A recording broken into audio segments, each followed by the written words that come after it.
안녕하세요 여러분. 지난 시간에 우리가 자기소개서 양식, 대교협 양식 3가지 1번, 2번, 3번 문항에 대해서 한번 알아봤는데요. 오늘은 이렇게 3번 문항까지만 있는 학교도 있지만 4번 문항, 추가적인 문항을 자기소개서에 넣는 학교들이 있어서 그 안내를 해볼까 해서 영상을 제작하고 있습니다.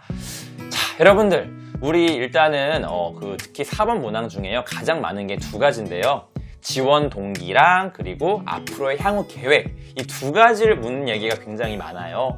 그리고 이제 우리나라에서 가장 제일 좋다고 하는 국립대학교, 서울대학교 같은 경우는 독서 활동을 굉장히 많이 활용합니다. 제가 지난 시간에 1번에 독서도 넣어도 괜찮다고 얘기를 했는데요. 서울대 같은 경우는 가볍게 1번에 넣어주시고 4번에서 이제 자기가 읽었던 책 관련해 갖고 쓰는 게 있으니까 그때 더 독서는 어필하시는 게 좋을 것 같아요. 자, 일단 여러분들 서울대는 독서가 있으니까 그럼 별개로 여러분들이 썼으면 좋겠고요. 제일 많이 여러분들 4번 문항으로 나오는 이 학과에 지원한 동기와 앞으로의 향후 계획, 이 2가지를 같이 얘기해 볼 건데요. 제가 조금 시간 절약을 할 수 있는 방법을 좀 드릴 거예요. 뭐냐면 솔직히 생각해 보세요 여러분들. 지원 동기나 향후 계획이나 어차피 제가 어때요? 그동안 해왔던 얘기를 할 수밖에 없어요. 그동안 이렇게 준비를 해왔기 때문에 앞으로 이렇게 할 계획이다. 아니면 앞으로 뭘 하기 위해서 그동안 이렇게 해왔다. 결론은 지원 동기나 향후 계획이 4번에는 같이 들어갈 수밖에 없어요. 그렇지 않나요? 네. 그래서 여러분들 4번은요. 지원 동기와 향후 계획을 같이 적어보세요. 근데 또 많이 고민이 될 거예요. 쌤, 그러면은 이게 제가 특히 1번이나 2번 같은 데서 진로 관련해갖고 같이 써갖고 이미 들어가 있는데 또 이걸 어떻게 또 쓰란 말이에요? 라고 많은 친구들이 물어보더라고요. 지도할 때 보니까. 자, 여러분들. 지원 동기는요, 일단 내가 어떤 진로나 꿈을 갖게 된 계기부터 시작하는 게 좋아요. 근데 그게 좀 약간 조심해야 될 게 자기소개서는 일단 고등학교 활동 내용을 여러분들 좀 보고 싶어 하거든요. 그래서 괜히 초등학교 때, 중학교 때 이런 식으로 뭔가 좀 옛날 얘기를 끌어오는 것보다는 고등학교 때 그 꿈을 구체화하게 된 계기, 이런 걸로 먼저 시작하는 게 좋아요.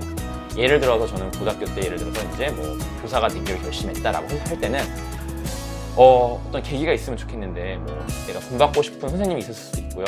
아니면 내가 실패를 겪다가 어떤 그렇게 다시 실패를 극복하고 회복하고 다시 성장하는 과정을 자기가 느끼고 나서 내가 나처럼 이렇게 수험생으로서 힘든 생활을 한 아이들에게 나도 뭔가 꿈과 희망을 주고 그 다음에 교육학적으로 뭔가 전문 지식을 쌓아서 도움을 주고 싶다는 어떤 계기가 생겼다라는 식으로 이렇게 여러분들 어떤 동기가 생긴 첫 번째 얘기를 하는 게 좋아요.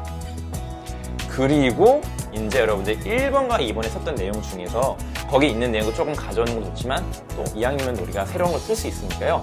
또 약간 그 진로랑 관련된 이야기를 풀어가는 것도 하나의 방법이에요. 그래서 여러분들이 이제 그 진로를 향해서 이제 내가 꿈을 동기가 생겼으니까 어떤 과정을 통해 가지고 쭉 이렇게 이어왔고 이 학과에 지원하려는 이유는 그러니까 여기 제가 얘기했던 약간 그 과정은 좀 짧게 얘기하는 게 좋아요. 왜냐면 1, 2번에서 많이 있기 때문에 지원한 이유는 학교에 가서 내가 무엇을 공부하고 싶고 그 중에 약간 자기가 미리 좀 공부한 얘기도 살짝 해도 괜찮아요. 그렇죠 여러분들?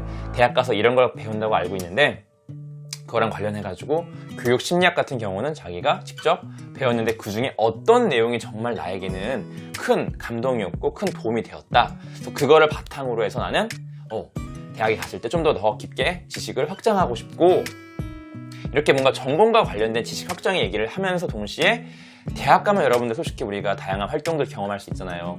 고등학생 때는 또 미성년자고 우리가 뭔가 할 수 없는 그런 제약적인 상황들이 많은데 대학에 가면 우리가 하고 싶은 게 굉장히 많이 있잖아요.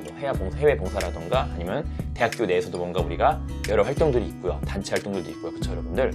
그런 것들을 좀 끌어와서 여러분들이 진로와 관련된 활동들을 하고 싶다는 얘기를 좀 이렇게 풀어가도 괜찮아요. 아니면 자기가 주변에 어떤 사례를 통해서 어떤 대학 선배를 봤는데 그런 활동을 보고서 나도 그 과에 가가지고 비슷한 활동들을 이렇게 하고 싶다라는 얘기해도 괜찮고요. 이렇게 여러분들 시작은 일단 내가 처음으로 진로를 갖게 된 계기나 아니면 결정적인 계기를 좀 어필하시고 과정 조금 얘기한 다음에 대학 가서 내가 할 어떤 그런 것들을 얘기하는데 살짝 내가 준비된 내용들을 어필하는 거죠. 그리고 마지막으로 여러분들 약간 자신의 큰 포부를 말씀해 주시면 좋을 것 같아요. 조금 오글거릴 수 있는데요. 여러분들이 마지막에는 뭔가 좋아하는 명언이나 자신의 어떤 인생의 어떤 그런 가치관이나 아니면 뭐라고 할까요? 그 자기만이 갖고 있는 어떤 그런 모토 같은 게 있잖아요. 인생관 같은 거, 그런 거를 좌우명 같은 거를 마지막에 딱 던지면서 나는 이렇게 살아가려고 하는 사람인데 그동안 이제 이렇게 준비해왔고 이 학과에 진학하게 된 경우에는 앞으로는 내가 이런 과정을 통해 가지고 더 이제 어떤 사람이 되겠다, 사회에서 어떤 사람이 되겠다라고 좀 써주세요. 나는 뭐 직업 변호사가 되고 싶다, 의사가 될 거다, 이게 아니라 나는 사회에서 내가 사회의 한 구성원으로서 어떤 사람이 되기 위해서 지금 이런 노력을 하고 있었고 앞으로 더 어떤 노력을 하겠다라고 마무리 지어주세요. 이 4번도 여러분들 많이 보면요, 친구들이 진짜 사실만 얘기 많이 해요.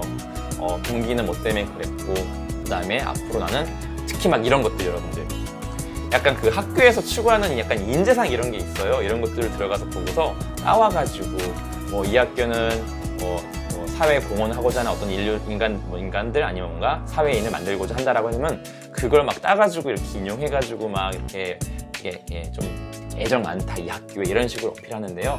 좀 평가자 입장에서는 약간 웃음도 나고 약간 그럴 수 있는데 약간 좀 흐뭇할 수도 있는데 많은 학생들이 그걸 활용한단 말이에요. 또 어때요?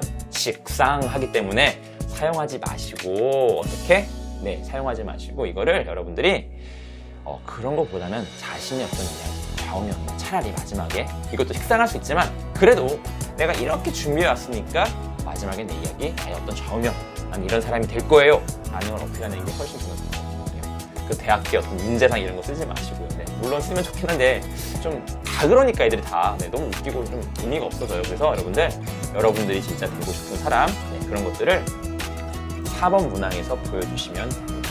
지원 동기와 향후 계획을 내가 얼마나 준비됐고 어떤 사람이 되려고 하는지를 어필하는 게 바로 4번이라는 거 잊지 마시길 바랍니다. 여러분들. 자, 여러분 제가 지난 시간과 이번 시간 두 타임 동안 여러분들 자기소개서 쓰는 방법에 대해서 안내를 해드렸는데요. 딴 거 없어요. 자기소개서는요, 여러분들. 결국은 평가자가 여러분들이 어떤 사람인지를 좀 보고 싶은 거예요. 어떻게 살아왔고, 어떤 마음을 가지고 있고, 그 다음에 어떤 매력이 있는지를 보고 싶은 거예요. 근데 생기부에 있는 내용을 그대로 다시 반복하는 건 또 재미가 없어지고요, 여러분들. 그렇다고 생기부에 없는 근거 없는 얘기들을 막 쓴단 말이에요. 그럼 이것도 너무 나중에 면접 때 물어봤을 때 대답 못하거나 하면 또 감점이 되니까요, 여러분들. 생기부에서 뭔가 잘 안 드러나는 얘기들을 풀어가거나 아니면 생기부에 있는데 정말 이게 의미가 있어가지고 이거를 자세하게 풀고 싶거나 이런 경우가 여러분들 자기소개 쓸 때 굉장히 좋은 거예요. 그래서 여러분들 제가 알려드린 방식들 잘 활용해 보시길 바라고요. 자기소개서 여러분들 매력을 어필하세요. 자기소개서 분명히 나중에 대학 때도 지금 활용했지만 나중에 취업하고 나서도 여러분들이 취업하기 위해서도 또 쓰게 될 텐데 그때도 지금 이 방식을 익혀두시면요 분명히 도움될 거고 나중에 여러분들이 잘 되실 거예요. 그러니까 너무 걱정하지 마시고 방학 동안 이용해가지고 여러분들 꼭 적어도 여러 번 여러분들 태고해보세요. 방학 끝나고 나서 막 그때 수시원 썼을 때 상담하고 해야 되는데 그때 가서 막 이거를 시작하고 이러면 너무 늦거든요. 지금 시험 끝났으니까 수시를 준비하는 친구들은 지금부터 초안 작성하시고 제가 말씀드린 팁을 가지고 잘 해보세요. 제발 부탁인데 식상하지 마시고요. 식상하게 하지 마시고 여러분들 떡상 하시길 바랍니다. 미안해요. 너무 제가 드립을 쳤네요. 자, 여러분들 오늘도 영상 시청해 주셔서 감사하고요. 제가 다음 시간에는 여러분들 면접에 대한 얘기를 좀 해볼 거예요. 여러분들 지금 이 자기소개서 끝나고 나면은 수시 먼저 접수하고 이제 심지어 어떤 친구들은 수능 보기 전에 면접을 보거든요. 면접과 관련된 영상도 여러분들 바로 다시 찍어가지고 같이 여러분께 정보를 제공하도록 하겠습니다. 도움이 되시길 바라고요. 여러분 정말 조금 짧기도 하고 긴 영상이었지만 시청해 주셔서 감사합니다. 여러분 고맙습니다.